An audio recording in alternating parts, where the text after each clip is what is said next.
Okay, thank you very much for coming again. I'm Alessandro Ludovico. I'm supposed to moderate the book presentation tonight, which thanks indeed for inviting me to moderate this presentation. The program for the next hour, more or less, it's quite straightforward. I will make a very short introduction, and then the first to speak will be the editors, and then a few contributors to this book. Let me just say why probably, I suppose, I've been invited to moderate this specific panel, which is the reason why is that I'm also into publishing and digital, both art and activism since quite a while. I founded the published magazine called Neural, about new media art, which has been published in the last 30 years, and I published a couple of books about the relationship between digital and traditional publishing. But we're not here to talk about that, but to talk about this, for me, very interesting book, INCITE, Digital Art and Activism, which is, the editors define it as an art book, as an artist book, which is a specific kind of publication. It's publication that it's meant to be a little bit out of the ordinary. It's a publication that it's made by artists, and it's meant to be an artwork in itself. It's usually a limited edition, and in fact it is. By the way, I've just met, actually, the publisher, and I would personally, for my humble experience, congratulate about the care that they have put into the production.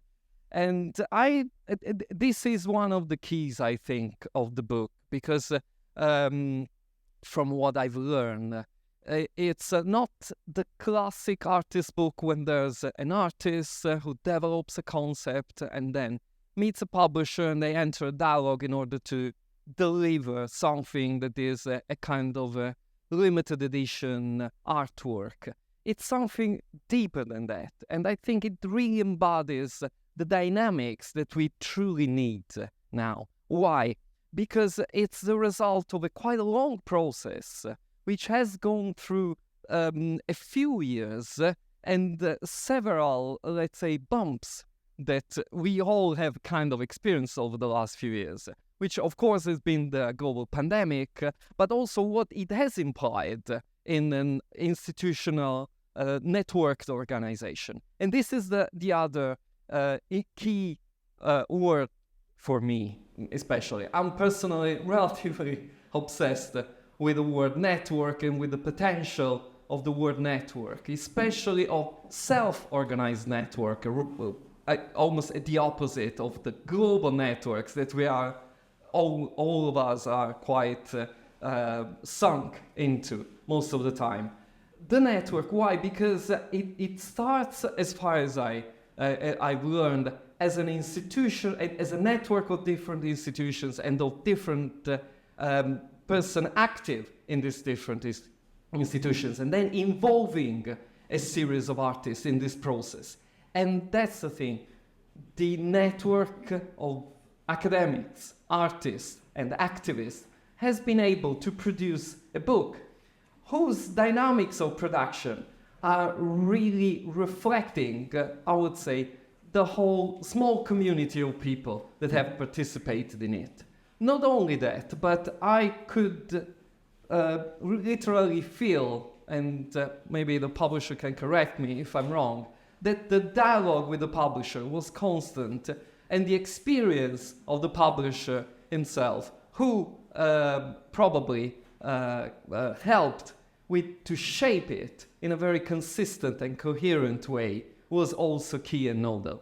So again, to finish very briefly, I think that the beauty of a product like INCITE, Digital Art and Activism, is exactly being I would say, it will sound weird in Photographer's Gallery, but kind of the photograph somehow of the dynamics of this network, which is static as a printed product, but also the reflection of the undergoing dialogue that has been behind. And I think that reading the different contributions, some of which you will hear about now, you will feel the threads that are going around them. And the dialogues and networks, and local networks and personal networks, I think are two things that we really need nowadays to nurture and to develop. Okay, without further ado, I would like to invite the two editors, Joseph DeLappe and Laura Leuzzi, to speak about the book itself.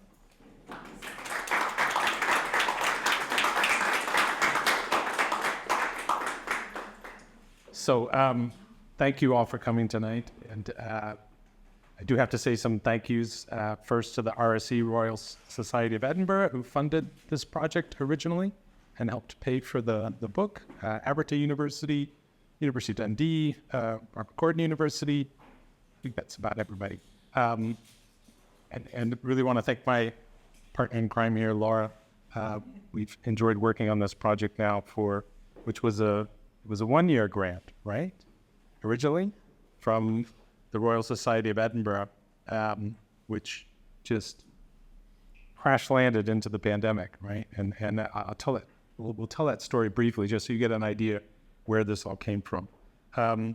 So, yeah, Laura and I applied for some funding to do this digital art and activism network. We got a small amount of money from RSE, and we had planned a number of travels and conference and all kinds of things.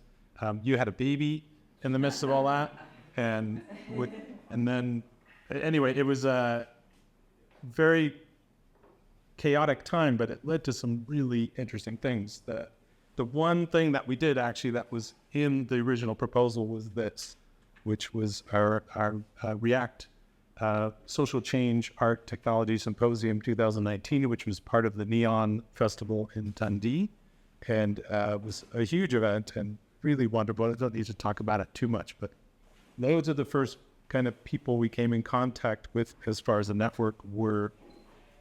Basically, this is where we first connected. Came down from this, and then of course went into the pandemic, and everything else we had planned, just we couldn't travel, we couldn't meet, we couldn't do much of anything. But we ended up doing loads. You want to talk about this? Yeah. Actually, we sort of did something that traditionally you do in academia. You do a conference and then you do proceedings.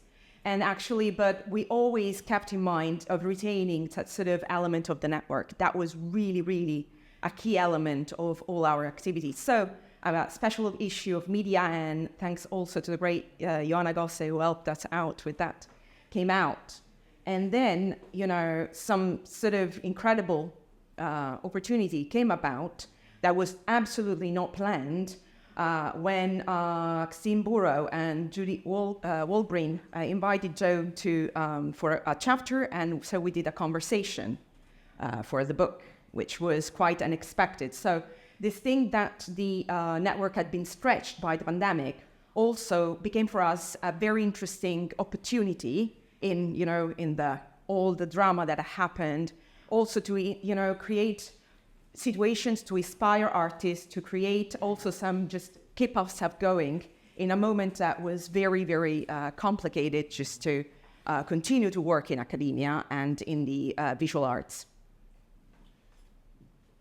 Some other opportunities came our way during the pandemic. One was working with an organization in Scotland called SAGSA, which is the Scottish Graduate School for Arts and Humanities. Thank you.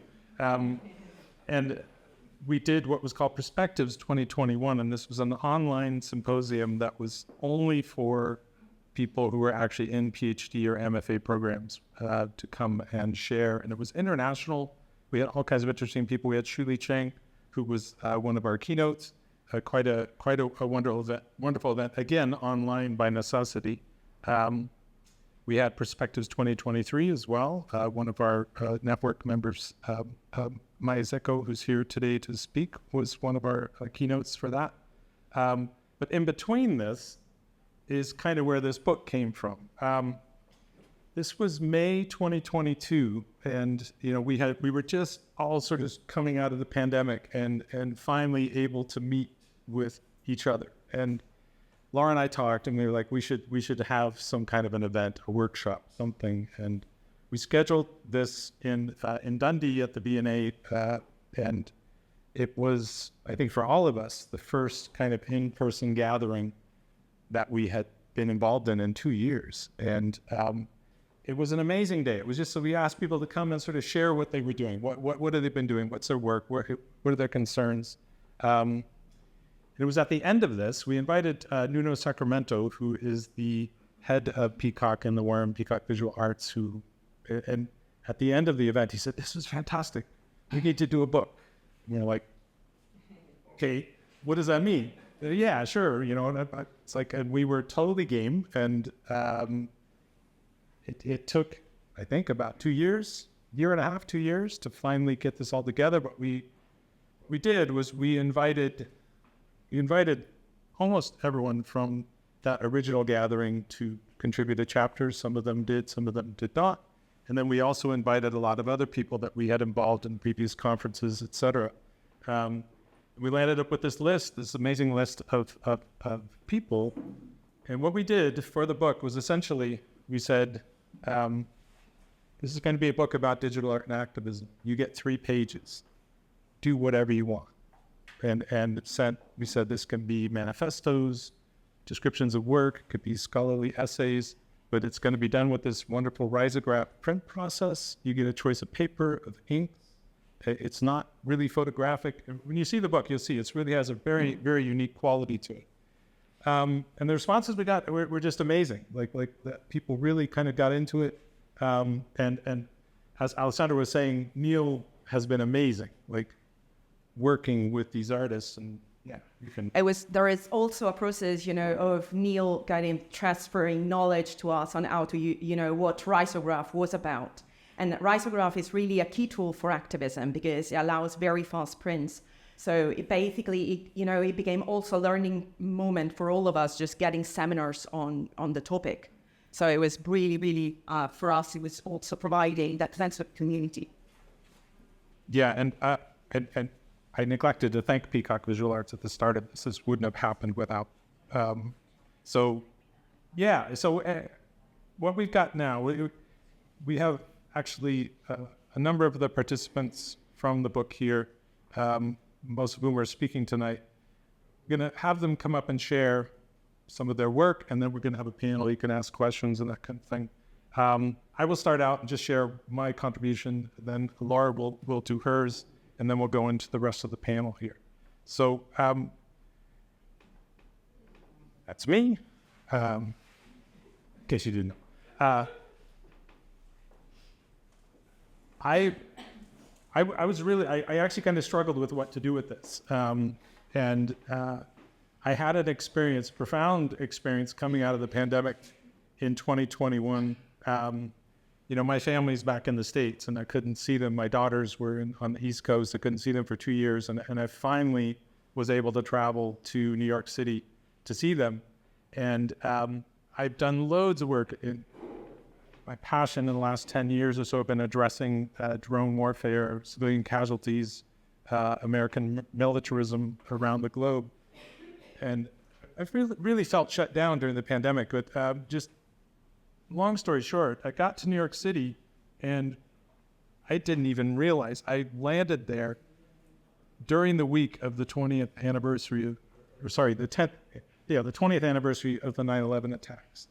And it just was like, the whole city was basically prepping for this kind of week of memorial. And just prior to that was the withdrawal of American troops from Afghanistan. And on the 29th of August, if I'm correct, was when the Ahmadi family was blown up by a drone strike.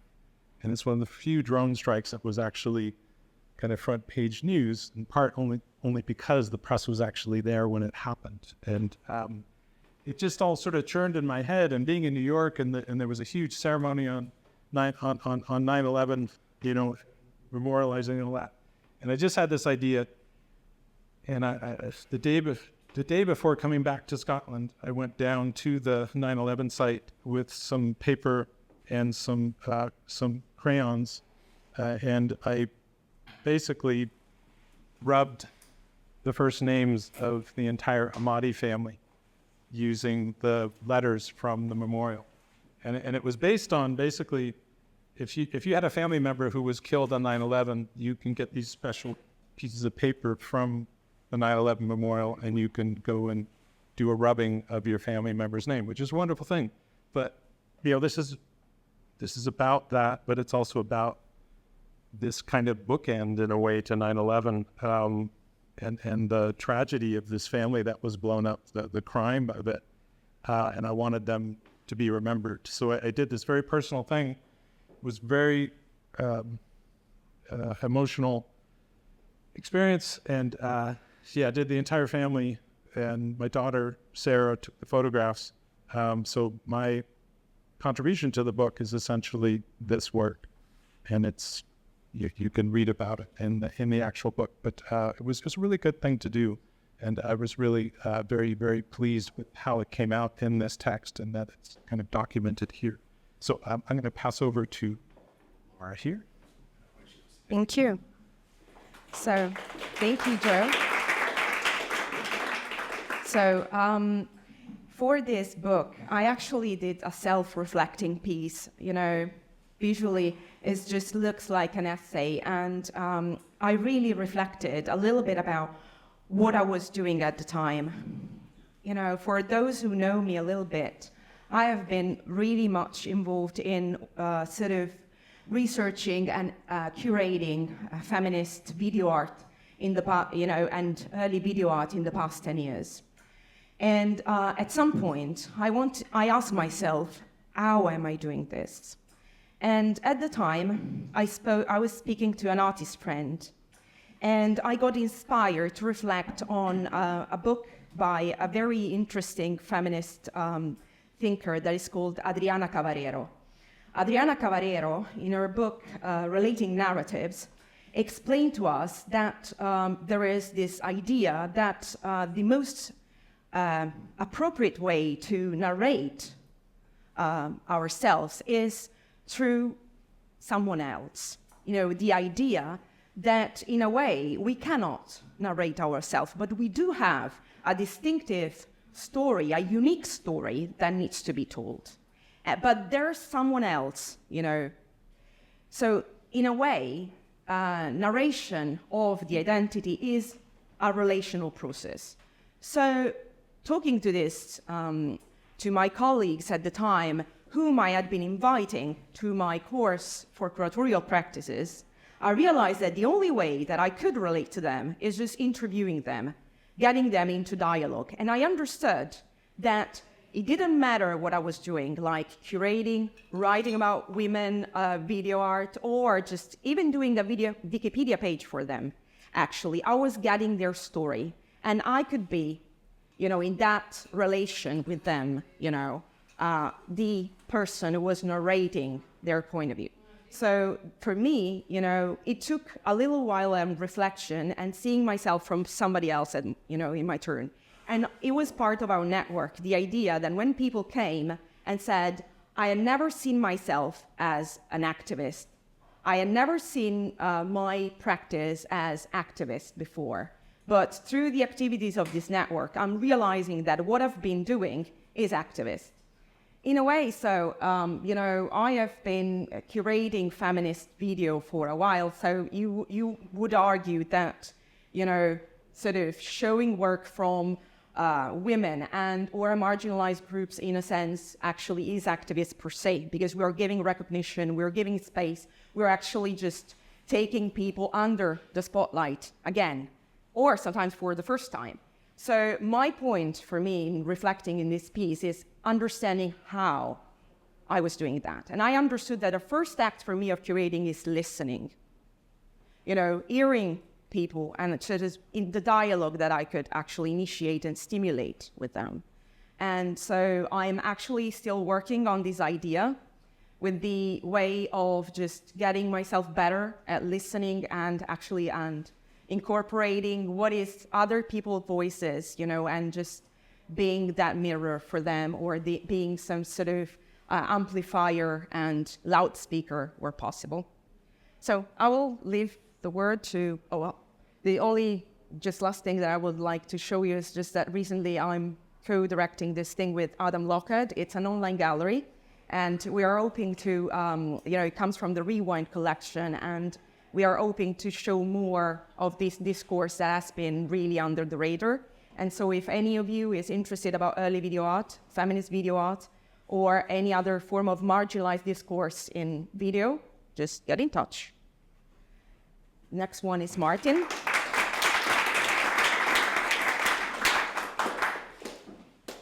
Hi, I'm Martin. I'm one of the contributors as well, and I'll just spend a couple of minutes telling you how my contribution came about and what it is. Joe was already mentioning a lot of this happened during the pandemic. Around that same time, I had an invitation to give a lecture at a great festival in Prague called Ouroboros Festival, Design Festival. Still going on mostly every year. If you have an opportunity, check it out. It's really great.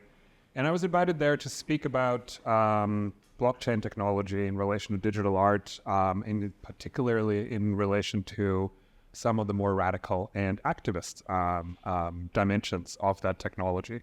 Now, that technology, as some of you or many of you might know, is notoriously difficult to understand, difficult to explain, a little bit slippery also in terms of really how it touches down into a real grounded experience of community work or activism or anything of that sort.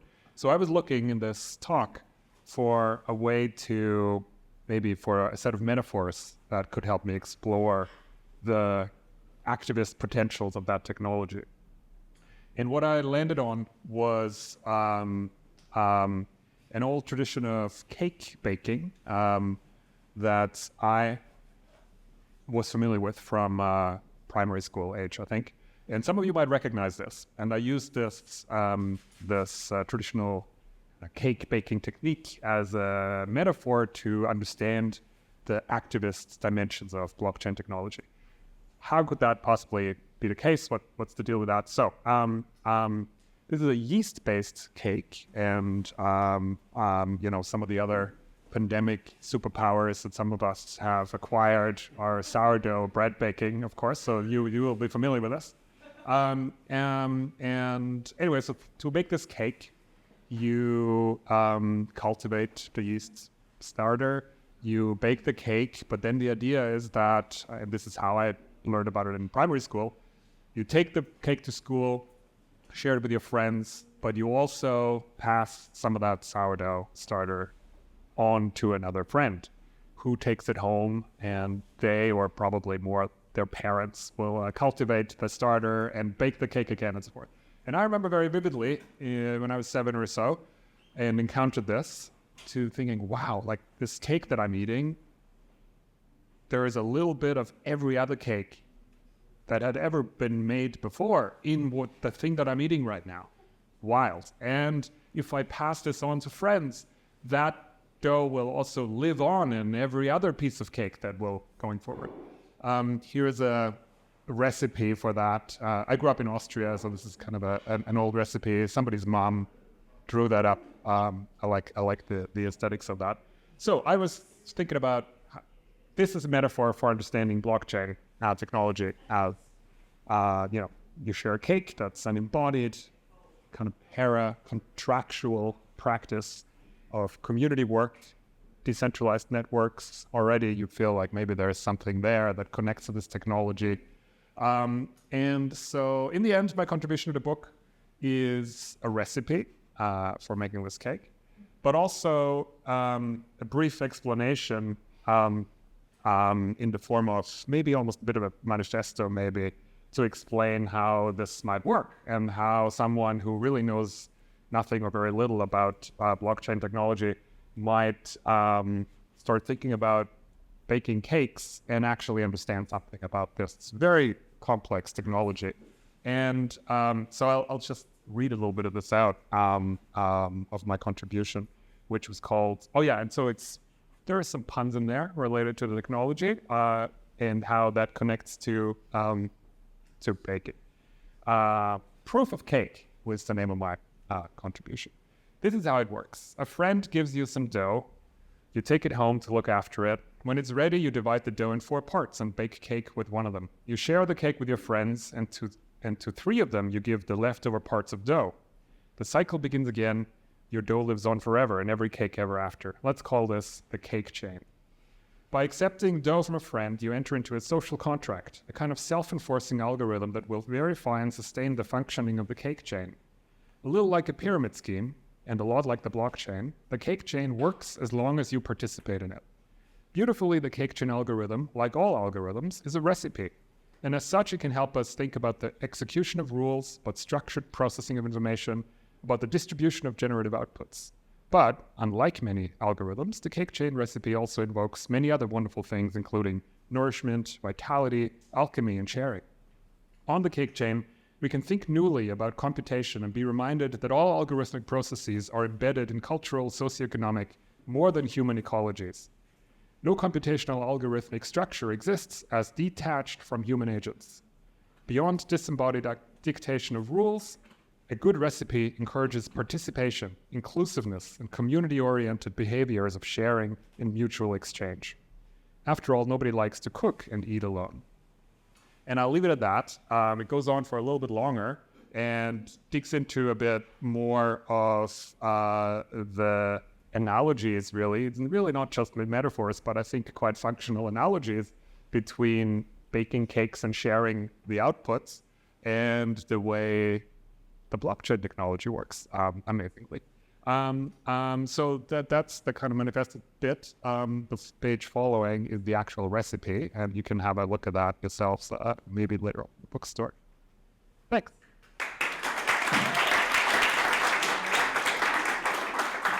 All right, yeah.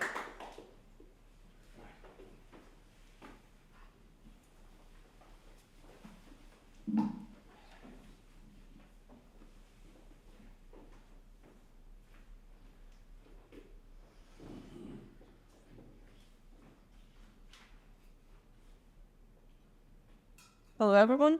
My name is Maja Zec, and my contribution is titled European Values. Most of my work, creative work, takes the form of performance art pieces, and I found that quite difficult to translate in these 3-page format of this artist's book. So I took a different approach. And I depicted 3 quotes from 3 European politicians on Islam and Muslims in relation to the European context. There are many quotes of this kind circling social media and political discourse. The print includes the statements of Boris Johnson, ex-Prime Minister, Zlatan Kovac, Secretary of State for Public Diplomacy and Relations of Hungary, and Josep Borrell, EU High Representative for Foreign Affairs, and a Spanish politician, which will make sense a little bit later. It is worth reminding us here that the EU doesn't equal Europe, that there is non-EU Europe in Europe. And the places such as Bosnia and Herzegovina are those borderlines and are still subjected to colonial discourse, pretty much. They are referred as tampon zones, as a security spaces around the EU to keep EU safe. They also, many people, so Bosnia in last years have seen influx of migrants and the EU border, because the border between Bosnia and Croatia is now one of the largest borders between EU and non-EU country, became a real bottleneck.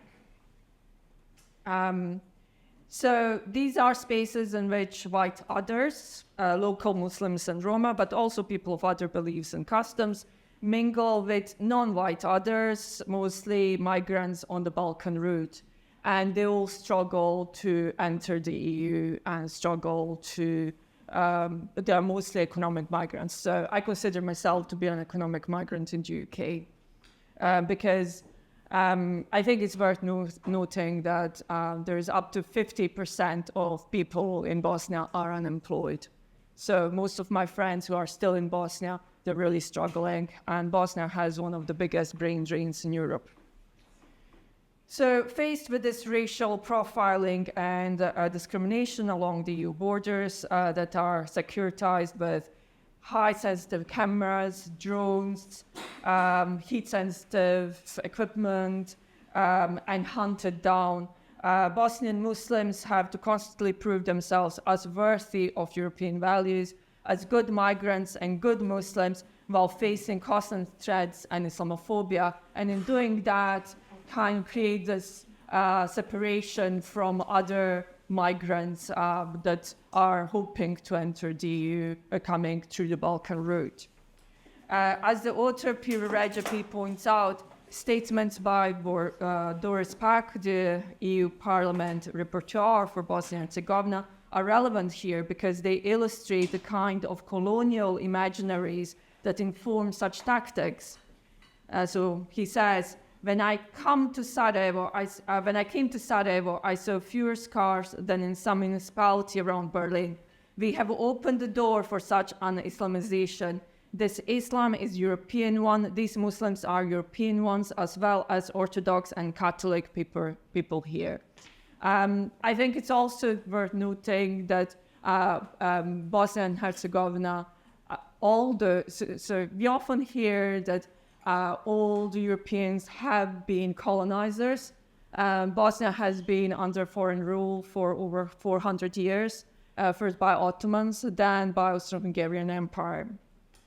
Much of my work, as I mentioned, tends to reveal complexities of personal experiences, mostly through performance work, and narratives that inform identities. Hence, my choice of the patterns for my contribution is meant to visually respond to the quotes. All three patterns came from this book by Eric Brock they quote Islamic geometric patterns and study them in detail. And the reason why I took three very different patterns that are not coming from Bosnia, they are not coming from Balkan route, but actually come from slightly different part of Europe and Africa, is to create these other links that are not just of special branded Islam that is kind of European, but actually of Southwest Europe and northwest of Africa, while Bosnia is on the other side. So the two come from Morocco and one comes from Alhambra, Spain. And by looking into these patterns, as I said, from the southwest part of Europe and northwest Africa, my intention was to establish these new relationships that are less thought of. Finally, the link between Bosnia and Spain is of significance as it links not just to Muslim tradition of Bosnia, but also Judaism in the Balkan region. So again, this kind of goes into line of my other work that complicates the relationships and intersectionalities. At the end of 15th century, with Alhambra becoming a royal palace or Spanish crown, it is worth noting that Alhambra decree was issued that ordered the expulsion of all Jews in Spain who refused to convert. Many of these Jews affected moved to the places under Ottoman rule, including Bosnia. So up to the Second World War, Bosnia had a very significant Jewish population that spoke Ladino, and they were Sephardic Jews. But also we had Ashkenazi community that came with crusades from the Central Europe and found the refuge in Bosnia. So I just, in context of current political crisis and the discourse, I thought this is kind of important to point out. So that's my contribution. Thank you.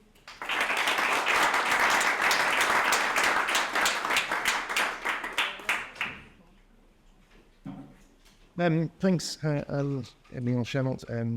I've got a little bit of a cough, so if I start going for it. Don't panic. It's just me. I'll be okay. So my contribution is this. Some of these images are in the book, and that's a piece called Black Flag, which I'd made when I moved to Italy in 2016. So I'm speaking to the Italian contingent here as somebody who became an immigrant, and at a time when we just had the Brexit vote, and it really kind of shifted my thinking about my own identity and what was kind of happening in Europe and the rhetoric that was kind of going on around these times, and kind of symbolism of flags that I hadn't really picked up on before. I'd had this sort of privilege of being kind of British and then thinking about myself as Scottish after the Scottish national referendum, and just these weird things kind of going on, and then sort of kind of a little bit picking up on the hostility of and the aggression that can actually kind of happen when people are waving flags. And just to give you a bit of a wider context, 'cause I'll go on to explain the piece a little bit. I moved to Italy, and I was spending time in this region in between Rome and Naples, which was an area of the one of the most significant battles really in the Second World War, and this site of conflict, of real conflict in Europe. And there's a town called San Pietro, which is in a kind of mountainside, which was completely destroyed. And really kind of tragic story, and the American military made a film about it called The Battle of San Pietro by John Huston. And you can kind of go there, you can work your way up into the mountains, and just as a side story, the residents then built another town, sort of a couple of kilometers across the valley, or slightly down the valley. They called it San Pietro Infine. But the original San Pietro is still kind of there, and you can kind of walk around. You can see on Google Maps, you can see kind of the streets. But you can actually, if you're kind of clever enough, you can kind of get in to some of these buildings. You can actually find some of these traces of the intimate lives that people were living in. I was kind of photographing it, and I was also making this work here on the right, which is photo etching onto mirrored plates, which I was then working into an ink kind of way, and it was kind of a way of exploring a bit of a technique, but it's a wider context to this stuff. And I was looking at these. Sorry, just to say, I was looking at these archways, which became a kind of recurring theme in my work. I also kind of encountered this guy who's called Pietro,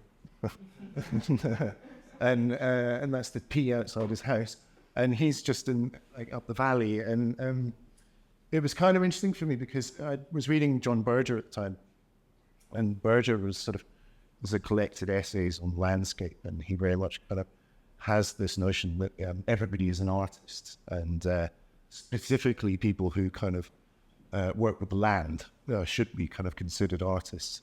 And this guy, interestingly, was he's in his kind of late 70s, and he's still working as a farmhand, and but also is an artist, and was making these kind of crafting these objects. They were kind of sort of quite religious iconography in there, but it was kind of always, it was something curious to me about that spirit, which I was curious about, and then I'd mirrored it with this other image here, because rather selfishly, I guess, I was still thinking about what happened to Brexit and what was happening to me, and how I was kind of losing my European citizenship. How unfair I felt about that.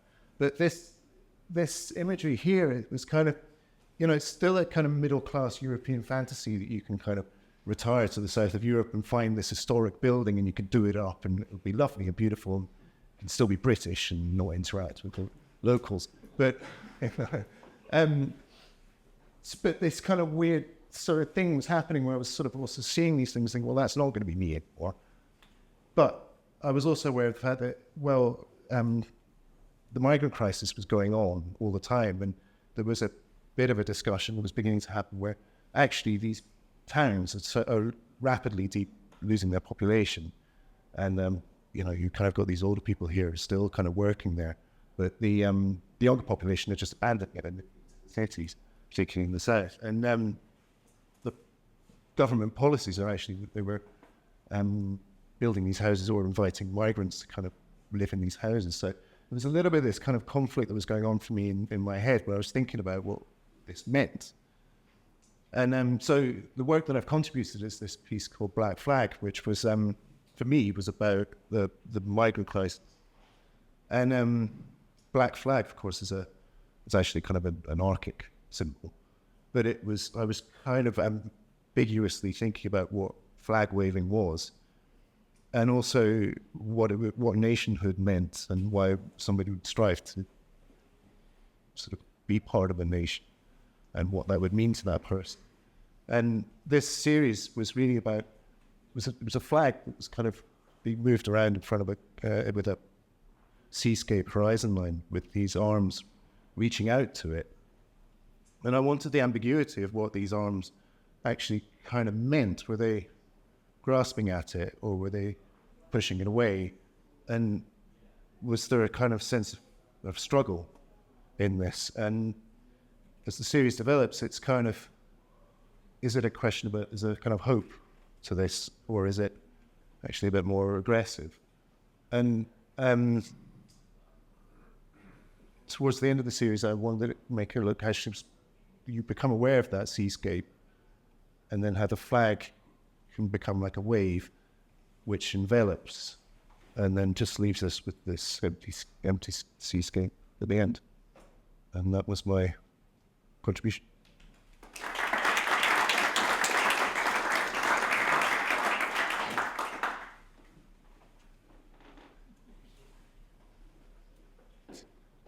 Hey, well, I was going to start from why in this talk, because that was a thing I saw on YouTube years ago about how to do good public speaking.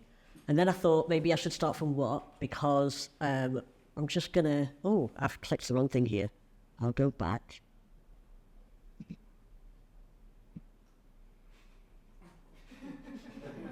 Hey. Oh, wow. Right, don't access the camera. We don't want that. Can I press back? I can. Wait. No, you're a grabby hand. Oh, this isn't where I wanted to go. Okay, sorry everyone.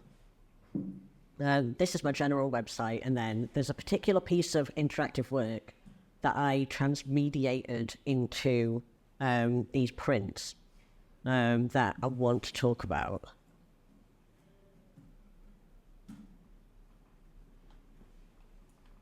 So this was a piece of work I started a few years ago. It's still not quite finished. Well, it's going to be at Somerset House next month for Now Play This Festival.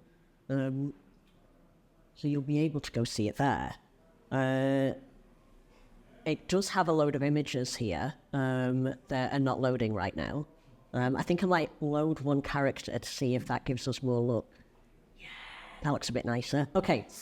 So this was a project where I did oral history interviews with, I think around 45 trans people. I haven't quite done all 45 characters, but each one becomes one of these interactive characters. So you get dialogue options at the bottom, a very familiar video game interaction pattern.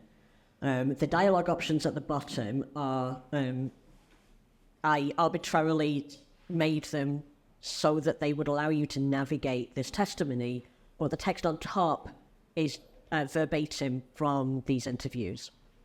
And broadly, this has the goal of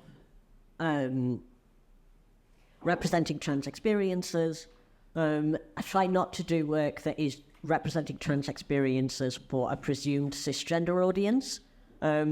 I'm really interested in the kind of conversations that we have with each other, and kind of letting people into that a bit, including other trans people, because not all of us have access to community, and not all of us get that opportunity to have those deep conversations. But then there was this theme I wanted to draw out of waiting. So that first screen you saw that would have had all those characters lined up, I view that as being like a queue. And I was thinking about the bread lines. I was thinking about how my mum is very, very, very anti-communist. That side of my family is Ukrainian. And I remember being a kid and kind of getting from her this narrative that, like, oh, communism leads to people queuing up for bread, right? And I was thinking about trans experiences and how we're waiting years and years and years for medical care. And I'm like, the NHS waiting lists are these invisible bread lines. And I was like, I want to make the bread line visible when it comes to trans waiting times. So I was thinking about that kind of very concrete material kind of waiting, but also really curious about the way that our relationship to time shifts through the experience of transitioning and the other kinds of waiting that we experience as well.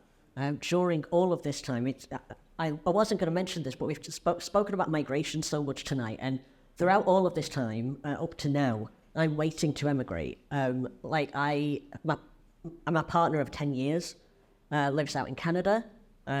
She's US, she's American by birth, and recently got Canadian citizenship. I can't use the typical route of, like, the institution of marriage to get out there and build a family because we're polyamorous and she's already married. So I have this application in for this self-employed persons program because I've never had a normal job. I've always been a self-employed artist. So I'm not going to be able to get out there with a work visa. So I can only get out there as a self-employed person in these very narrow circumstances. And it takes years for them to assess the applications. And so I'm in this position of, like, waiting for the next bit of my life to start, or, like, in a way, because of the way that we figure adulthood, the real bit of my life to start. And I'm going through these transitions that take ages. And the process of, like, the thinking behind the work was itself me putting myself in a position of waiting. My kind of goal with my practice has been to make ethnographic games. I like doing a research project and then materializing it in interactive media instead of an essay. And since then I've moved into live fiction theatre, interactive theatre stuff. But even in the fiction, I want to be giving people, like, using interaction as a way to give people that sense that they're stepping into a world that's unfamiliar and being comfortable with not understanding everything immediately. I think that's what games are really good at. I think people talk a lot about agency in games and how they give you power, but I think the thing that's super interesting about video games is that you accept that when you start playing this game, you're going to be terrible at it. And you kind of get comfortable with, like, oh, I don't know everything immediately. It might take 60 hours for me to know the things. That's fine. And people are uncomfortable with that when it comes to social issues. I think we have this expectation that, like, as an adult, I know all the things about how society works, and it's really uncomfortable when people change it. And I want us to get more comfortable with ambiguity and comfortable with social change. So I'm trying to use interactive media for that. But I'm like, making a full-on video game is hard and requires, like, a lot of capital and a lot of different people with different skills. So I started from just kind of build character interactions and then kind of put characters in a space in relation to one another and just taking these incremental steps. And so there's this other kind of waiting and deferment there where I'm imagining something that my practice could become, but it might take a really long time. I'm going to stop talking because I think that was probably my time. I did intend to set a timer and completely forgot to do that. There is another shift that happened for me where my relationship to time changed again because of chronic illness, and I'm not doing this incremental progress anymore. And that's very scary. But yeah, I took 3 of the character drawings. By the way, all the character drawings are by an artist called June Hornby, who I was really excited to work with. I know her work from a game called Earth Tongue, which would resonate with a lot of what we've talked about tonight. Earth Tongue is like a lo-fi pixel digital terrarium on an alien world, and it's beautiful. So it's wonderful to have that in this piece. But yeah, I'm going to stop talking there. Thank you all for listening.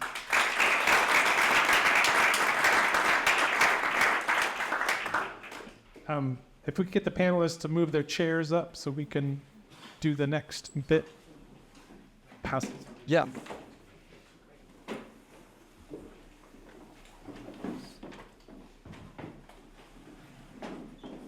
I have to say, I was really hoping to be on time, and we are really on time for the discussion, which is a delight actually for a moderator when it does happen. I would immediately ask the audience if there's any question. I mean, if you have questions, I can start possibly, but I would like to ask, of course, if there's any question from the audience. Right now, oh, yes, perfect. We also have a microphone, not yet. Okay, then I will personally ask. Actually, I would like to ask a question to all of you, because I really enjoyed the beauty of such a diverse range of different experiences, still that came out in a single container, which is the book. So I would like to ask, how was the experience of negotiating your own contribution and let's say making it in an essential form of 3 pages? I mean, not in the 3 pages, but I mean reducing it in a kind of dialogue with the others, because I guess, I mean, what we can see in the book is the result of a much longer process. So how was the experience of shaping your contribution? Did you focus on your own, or were you thinking also about the others and trying to make it in a kind of connection and dialogue with the others? Is there one? Okay. Yeah. So for me, it was really, everyone knows that I talk too much, I write too much, and I usually, don't stop. So giving me 3 pages, it was very, very beneficial, because basically I just got myself on a very precise task. And I must be honest, I wanted the text to be pink, and then we realized with Neil that it was a bad idea, because basically it was unreadable.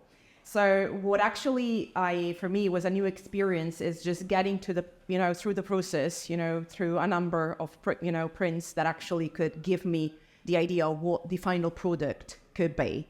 But for me, I also felt a little bit conscious about the fact that mine was very much like an essay, while the others looked much more creative. So I actually just try to write about dialogue because of that, because I thought that, it could expand, and I actually pushed myself on that, because I thought I was much less creative than anybody else.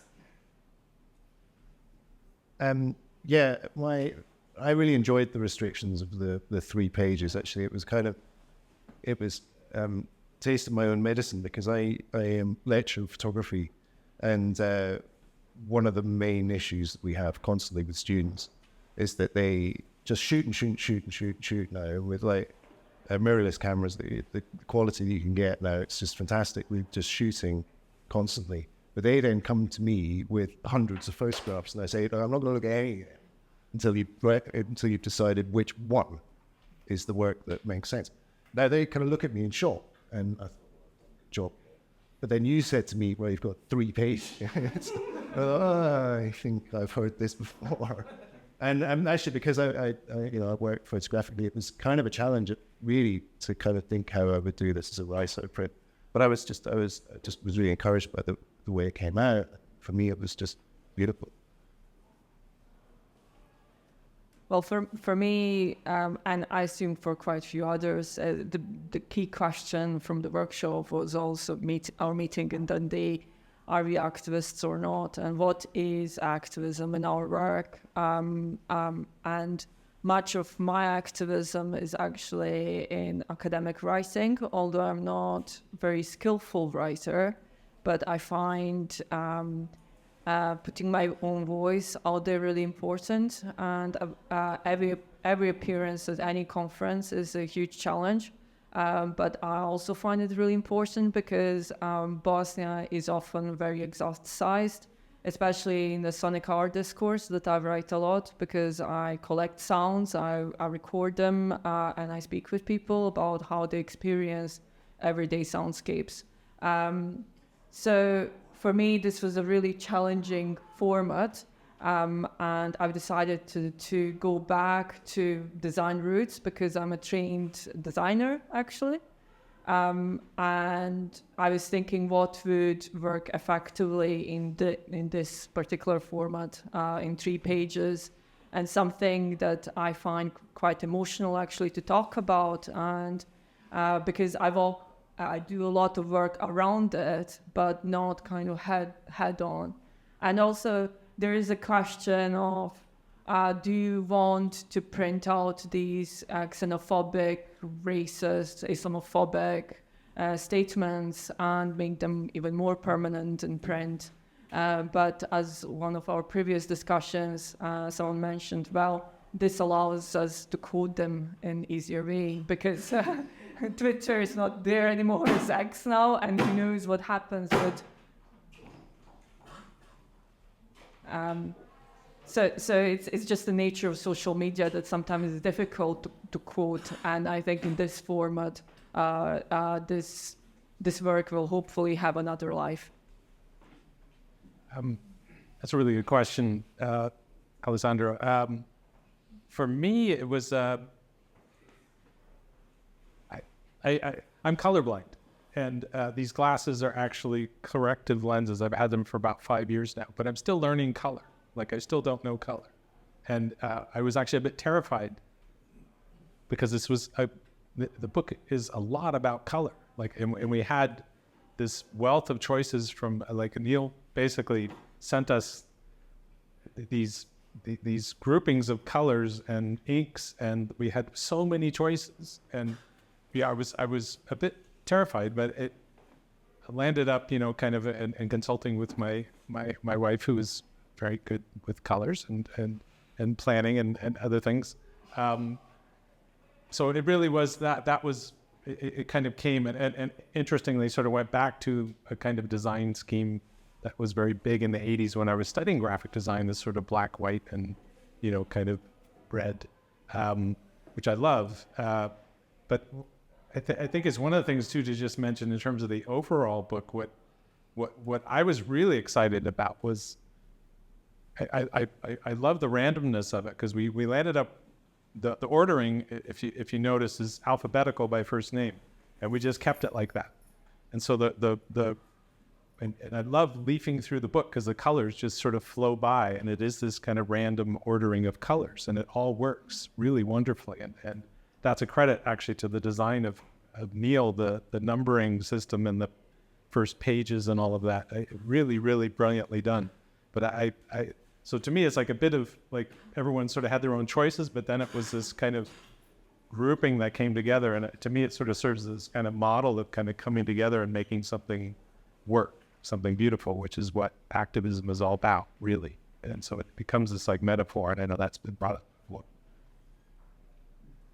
On the topic of color, I think my contribution is pistachio and fluorescent pink print on kind of a yellow paper. I don't know if it's very readable, but it looked good. I enjoyed the constraint of 3 pages. I'm an academic, and I always enjoy writing less rather than more, and that opens up opportunities for maybe a more poetic kind of forms of expression rather than something else. So that I enjoyed it for that. In regarding the flow between the pieces or the overall dialogue between the pieces, I kind of trusted and hoped that the pieces would enter into dialogue with one another after the fact. Did not have communication much back and forth with other contributors, other than the fact that we had spent a day together talking about this stuff. And I think that really actually worked quite well, that they do enter into various forms of critical dialogue with each other. I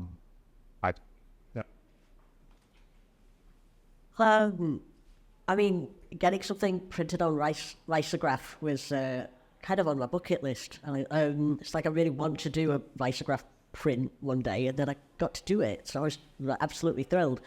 And it just happens that like the work that I did with June already had this like quite constrained color palette, So that was easy. And then like we got the samples of different colors on different kinds of paper, and the neon pink and the neon kind of cyan color, kind of aqua, just looked delicious. And I was like, right, great, we're gonna go do that. So yeah, and it was very exciting, like the prospect of being able to have a different color of paper for each contributor as well. Like, and having that freedom and flexibility. And I love that it's not, I wondered if maybe we were going to be in sections where there's a bunch of us who have like black paper. And it's not like that. And yeah, that makes the journey through the book a lot, like more exciting. I don't know.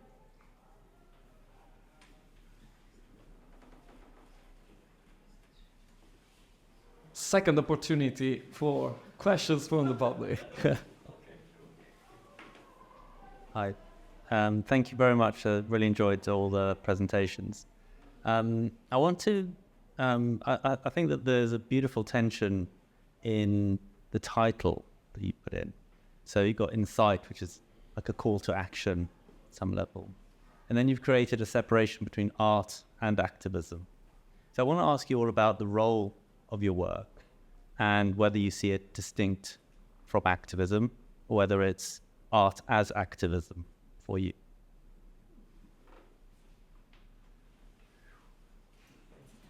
That's a big question. The title, I mean, it was meant to be a pun, insight, insightful, and all of that, for sure. But there's something I think we've all kind of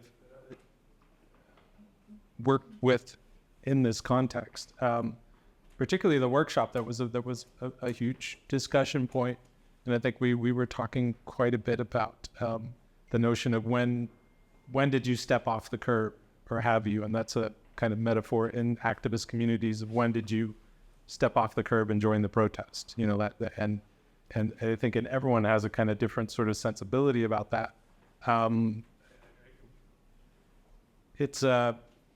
I know for myself, it was a process. I was very uncomfortable in much of the early political work I was doing at the start of the Iraq conflict in referring to myself as an activist.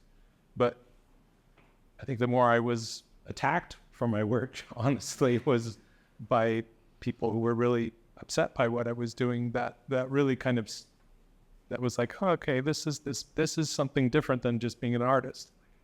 There was some sort of hybrid thing emerging from there. And there was just a point where I just felt comfortable with the kind of artist / activist. And I still shift back and forth from that in some ways, but I think it is, I don't know, it's very personal in a way, but it's a really, really important question. I remember on the day we ended up actually telling a lot of teenage stories from secondary school or university college years, how we actually joined protests or occupied schools or whatever other experience. And actually, we just did an exercise to connect it on how we actually took the profession and took our, developed our practice. And it was an incredible opportunity to create sort of a relatively intimate space and actually to get to know each other. So, and it is something that in academia we just kind of refrain from, being sort of admit to that intimacy that we built with a number of people we work with. Also because a lot of people think that it takes away from the scholarly, grounded, based knowledge that we are trying to get in peer review pieces. Actually, it is most of the work that we do, and I think that in a way the process was very good in recognizing this.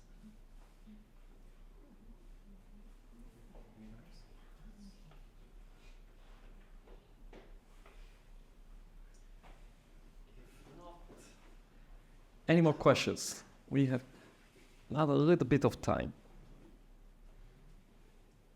Still thinking about them? Okay, we will have a last opportunity probably.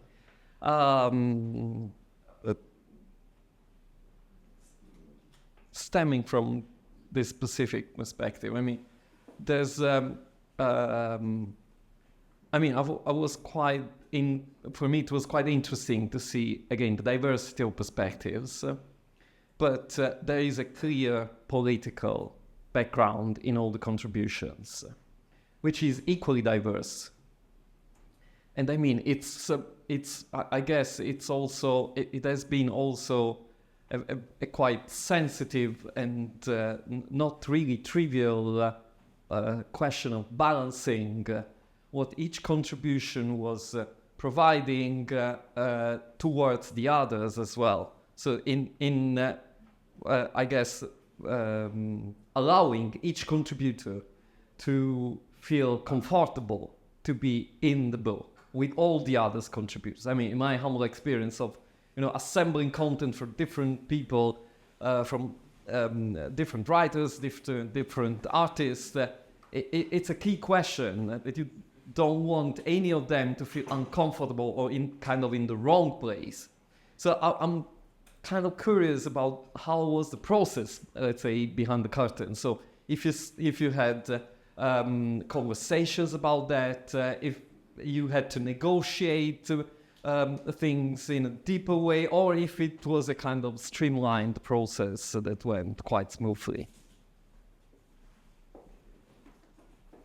Well, just from a personal perspective, I mean, it was that what you said there resonated with me because I felt that I having worked with Lau and Joe before, there was a trust there that this was something that would be sensitive, and I mean, naturally, my first reaction was when they asked me, was like, "What do you want me to be involved for? I mean, why would you be interested in anything I'm doing?"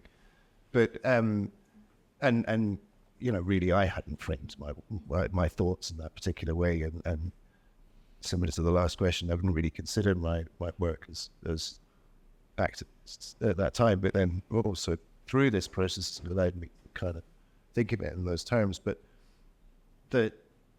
whenever I read activism or see that phrase somewhere, my instinct is to shy away from it. Actually, I mean, that's maybe just because I'm middle class British guy. I didn't Scottish now, but I didn't really kind of. I don't know. I just didn't feel like it was my place to be involved in something and to kind of actually take part and stuff. And this kind of has helped me kind of reconfigure that actually in a different way. That doesn't have to be that activism doesn't have to be this sort of quite aggressive thing. It can actually be a much more sensitive way of dealing with things and hoping that helps change thoughts, it helps create dialogue, which in itself the action. Does anyone? But yeah, the main thing was the trust actually. The recognition that partnership that's what would come across. I also feel that, a little bit, it's the idea of getting an horizontal process instead of a hierarchical one, and being peers with, the other authors. But in general, there is this Italian author that recently died, Michele Murgia, who used to say that if your your dialogue, your conversation, your communication is comfortable, you are already in the patriarchy. Because it's just a patriarchal communication. If you're stepping out of it, you're just getting something right. So I guess that a little bit the uncomfortable conversation, with yourself, needs to happen. It is good that it's happening. The point is, that we try to put the other authors at ease as much as possible, and also keeping the dialogue. It was an ongoing process, an ongoing conversation since the beginning. Yeah.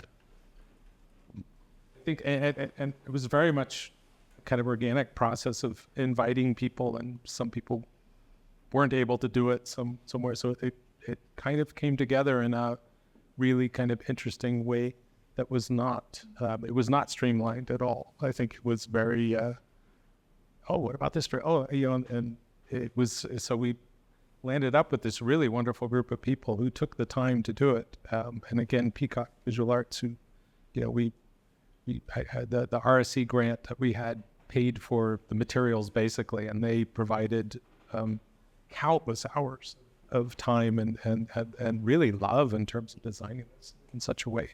But it was a very long and kind of it's sausage making, right? You know, I'm assuming you know that metaphor. You know, you don't really want to see that, but it's like it is how you get to these kind of really amazing projects.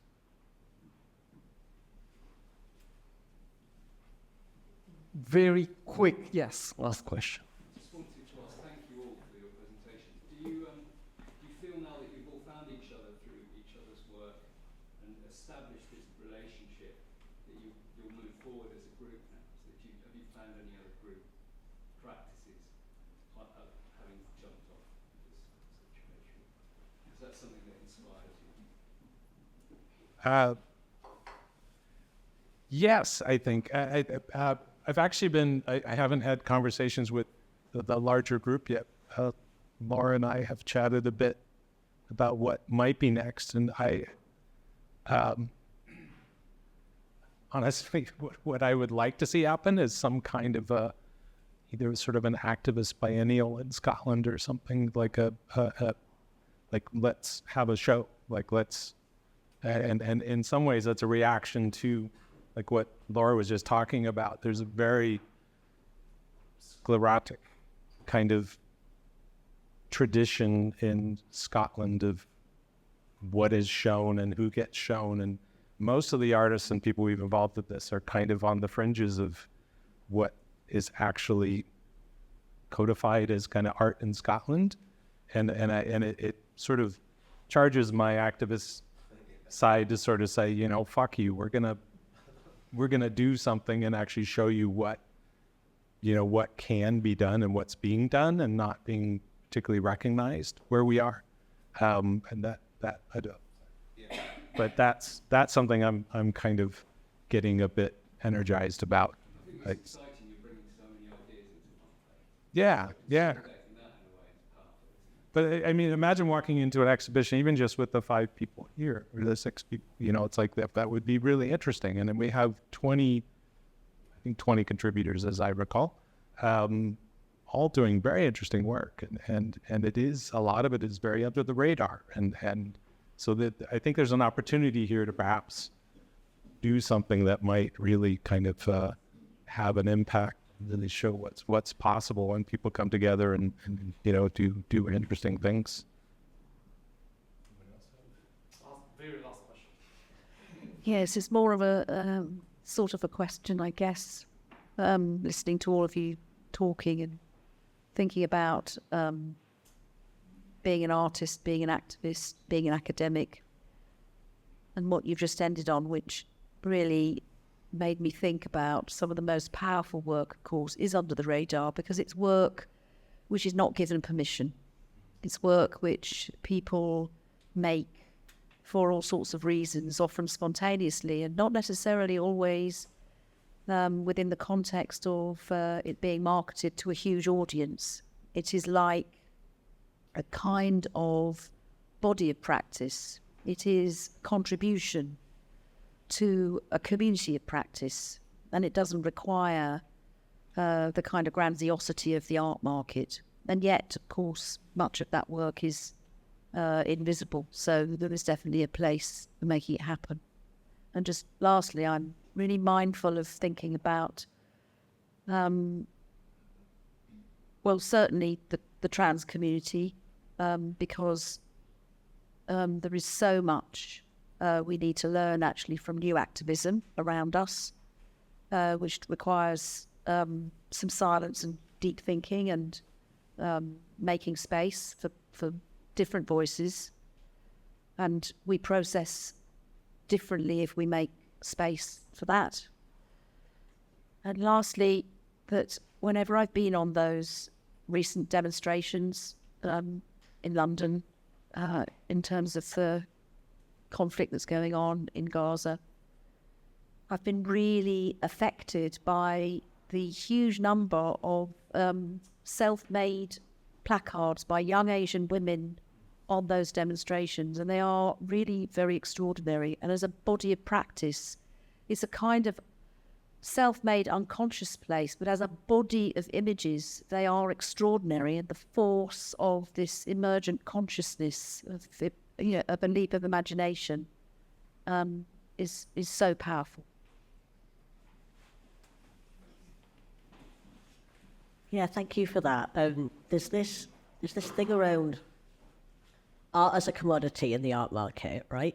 And then going, right, art is actually about practice, and it's about how we engage with material and with the social context, and like social practice art being like an exciting field.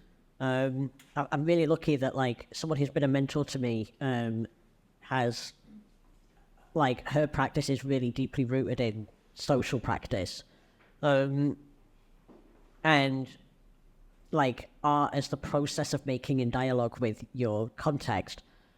And then there's this bit that I get stuck on next where they're like, right, okay, so I'm not doing art as a saleable commodity, I'm doing art as a practice in dialogue with society, but then you're still in the position of asking for permission sometimes, right? And then you start turning the social practice into a kind of service for like local authorities and stuff. And it's like, oh gosh, I'm still implicated in this. And I don't have any concluding note there, but yeah, I just think that tension is really interesting. Yeah, and that sort of came up for me from what you were saying, yeah. And like, how do we keep coming back to being a protest? Yeah.